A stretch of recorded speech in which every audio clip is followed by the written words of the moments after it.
Hey guys, welcome back to another episode of Hearthstone. Today we're going to be continuing to check out the Kobolds and Catacombs expansion, this time with our third and final match revisiting our Tempo Rogue deck. This deck is a great option for those who can afford it. While it may require quite a few legendaries to build, it is by far the most consistent rogue deck in the current meta. It plays very well against pretty much all comers. It's a little bit difficult against Secret Mage, but aggro decks it does really well against with early game counters like SI7 Agent, and also does quite well against Control because it has a good amount of draw cards. Well, it has good draw options between Swashbuckler and Elven Minstrel, and also good potential for high-value cards towards the end of the game with stuff that's been buffed by Keleseth, cards like Leeroy, and big like closer-type cards such as Bonemare. It's also got that awesome flexibility that every other deck features with a pair of Corridor Creepers.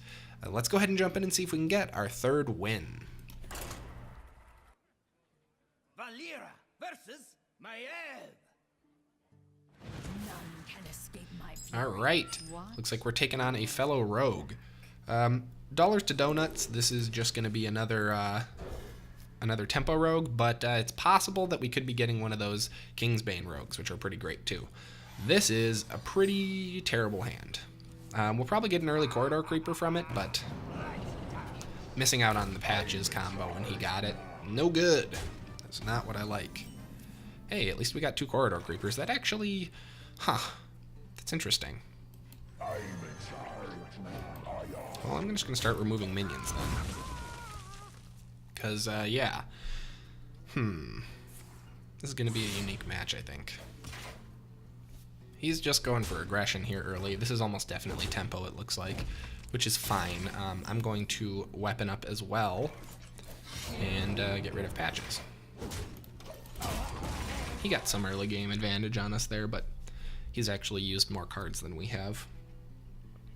We can do an SI7 combo next turn. We could actually drop a Corridor Creeper next turn if he doesn't play a minion.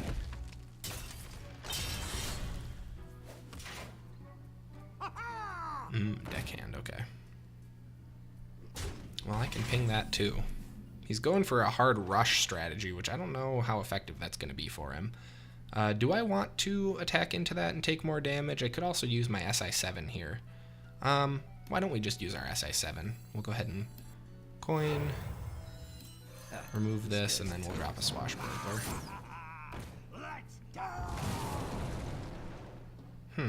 Cavern Shiny Finder. So he is playing Kingsbane Rogue. Go figure. Oh no, it's a random class card. Never mind. I thought perhaps it was, I think I get the Priest ones mixed up sometimes. I thought it was a card from your opponent's deck. Well, this is going to be a whole lot of nothing for us. I guess we have a 3-1 for 2. It's an extra minion, whatever. We can use it for combos. So we have 2 Corridor Creepers. That's got to be the next turn, right? Just drop one of the Creepers. Oh, drop both of them.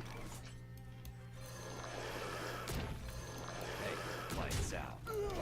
Fine by me. It's a solid turn for us. He may have some shenanigans with like a Vile Spine here, but I doubt he's going to be able to remove both of those guys efficiently. You never know, but that was pretty strong there.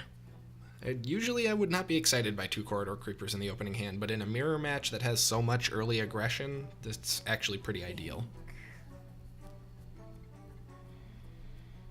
Now I'm trying to think for Edwin, we're going to have to come up with some shenanigans probably with Shadow Step to get good value out of him, but that's really okay. As long as we can keep our board somewhat intact here and draw some more value cards, I think we're going to be just fine.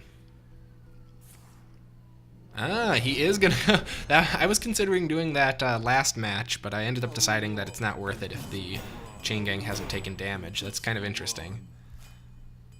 He's making suboptimal plays so that he can stay in it. Well, it'll keep him from taking 10 damage, so it's not not a bad play. This guy's a toast. That doesn't help him too much, but it's fine. Do we have a 6 strat here? Yeah, we do. We're going to weapon into South Sea. Here we go. ahead and remove one of these guys with this. Remove the other one with... how can I make this as inefficient for him as possible? I want to do this so that he can't backstab. And then we'll drop a Cavern Shiny Finder. He'll probably just attack with his weapon into the Shiny Finder, but that's fine. That's 3 free damage. And if not, we can really open up some options here. Plus, we have 8 damage on the board, even if he takes away a Corridor Creeper, which is the most likely play. We may see him use a... I was thinking maybe a Vile Spine, but looks like we might have lucked out. Nope, there it is. Knew it was coming. That's actually not great for us, because we're in a bit of a tight spot at this point. What I could do is I could Shadow Step my Cavern Shiny Finder, and then I could Vile Spine his Vile Spine. That's really not a good play. I really don't want to do that. Instead, I could just take 3 damage and attack into this, but that's going to give him a pretty strong board advantage. I think we might have to do the Shadow Step combo. Well, let's at least hit him for 3 first.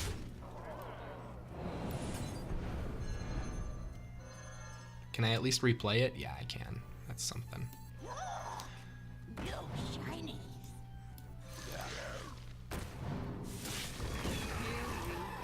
There we go. We've taken back board advantage. Not efficiently, not at all, but we've done it.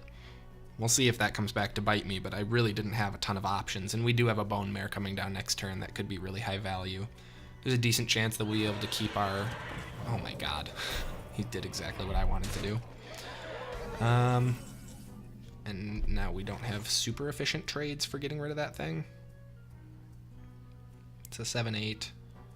I can make this into a 7-something. Make this into a 7-8 as well. I think the better bet is going to be make this into a 7-8 and then trade both, or attack both into it. Yuck. Suboptimal trades make me sick to my stomach. Here's a question. Is he going to Hero Power and attack into my 7-1 and then hit me for 5? Or will he trade away his Bonemare? Or will he Hero Power attack into my 7-1 and then just trade Bonemares? Either way, we actually have a decent setup for an Edwin combo coming up. Pretty much any other card we draw should be able to combo into it as long as it's not a 5 mana or higher cost card. Ideal would be maybe an Elven, would be like an Elven Minstrel here. Oh, of course he gets the ideal. Well, the good news is we got to keep our 5/5. And we got a 5/5 of our own, which is not great. We're at 8. If we were at 9, this would be so much better. I really don't want a 4/4 Van Cleef. I could have a 6/6 Van Cleef. That's not that much better. Cobalt Scalebane is, though.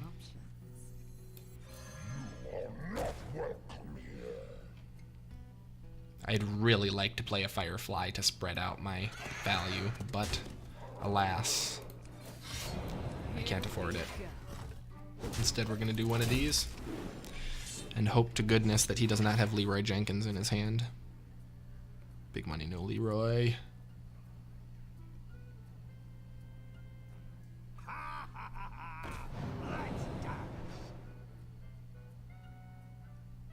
What do you got, guy? Oof. Really? That's actually way worse for us, because now he gets to pick. I hope it's all useless. Watch him just, like, take a Shadow Step and then Shadow Step the Swashbuckler again. Oh my god, I can feel the tension. I'm so afraid right now. What do you got? Ooh, that's really good. And then he'll trade his 3/3 and his 3/2 for my 5/5. Shoot. No, he has a backstab? Oh, he doesn't. Roll the bones.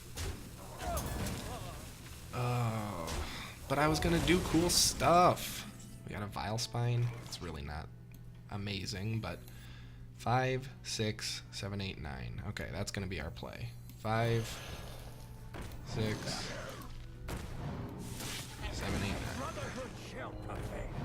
Here we go.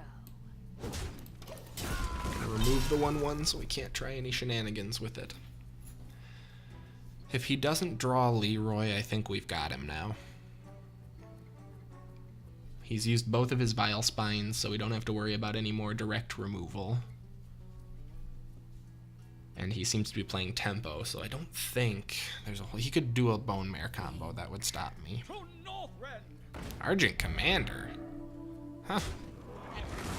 Guess he has a suboptimal deck. There once was a man from If I can draw Bonemare or Leeroy Jenkins. Nope, South Sea deckhand.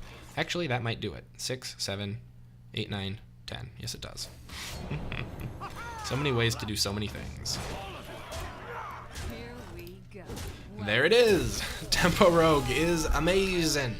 And our poor friend did his best there, but I think we just happened to edge him out a little bit on the value. That was a really weird match. Those trades, I wouldn't recommend that you make those trades in most situations, but it was really down to the wire there, and I could tell that it was going to come down to the last turn or two, so we just needed to get his minions off the board as much as possible. If you guys enjoyed this episode, please be sure to like, subscribe, and leave a comment below so that I know. As always, thank you so much for watching, and I will see you next time.